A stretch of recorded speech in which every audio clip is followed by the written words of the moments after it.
So, I did my first episode of this Plant Pals thing almost exactly a month ago, and it was about, I'm just really happy right now, and you gotta push through the hard times to get through to the other side of it, pretty much. And just not immediately, but like the next day after that, I just fell into this like really deep depressive period, which was awful, and it was just one of those like the first moment I've had of 2018, I think, of just crying so hard that you can't breathe, and just sobbing, and just your whole day completely, like, it's one of those deep cries and those deep sadnesses that just leave you exhausted physically.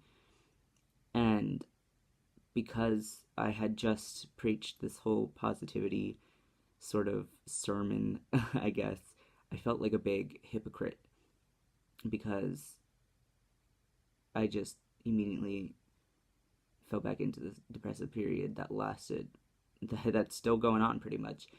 And it's taken me a long time to realize, and I still don't fully believe this, but I just have to keep telling myself it, that I'm not a hypocrite because I have a mental illness. Because with mental illnesses comes this sort of unpredictability of what's going to happen next. Um, Especially if you have something like that comes with panic attacks or anxiety attacks or depressive periods that just come and go. Like, of course, there's triggers to that sort of thing most of the time, but sometimes they just happen and you don't know why. And I just had to tell myself that I'm not a bad person for being mentally ill, and I'm not a hypocrite for being mentally ill and trying to spread positivity.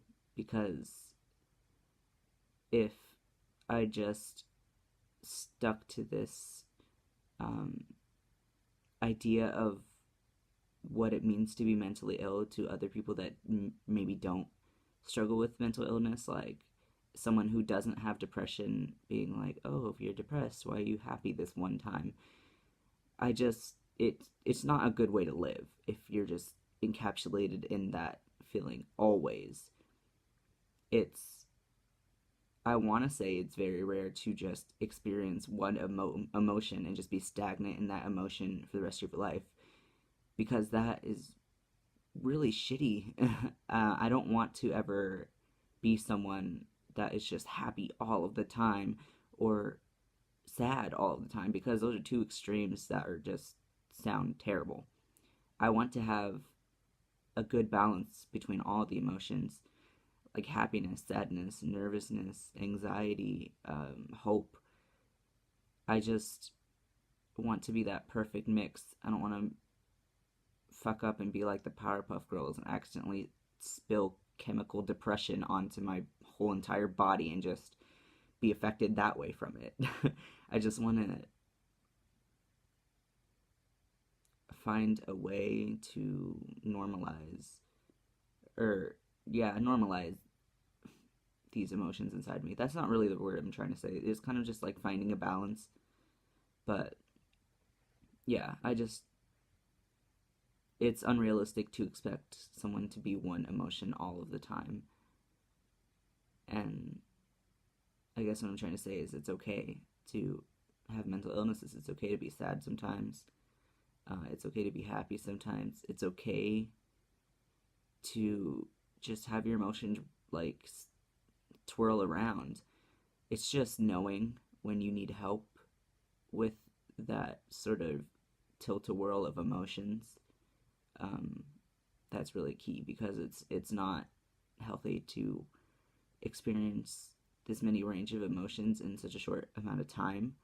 Like, say in one single day I just have that like horrible, awful crying exhaustedness, and then this sort of um, hyperactive joy within like the same 12-hour period. That's obviously not okay, and you need to reach out and get help for that. And I know it's hard to notice that you have these problems when you're living inside of them.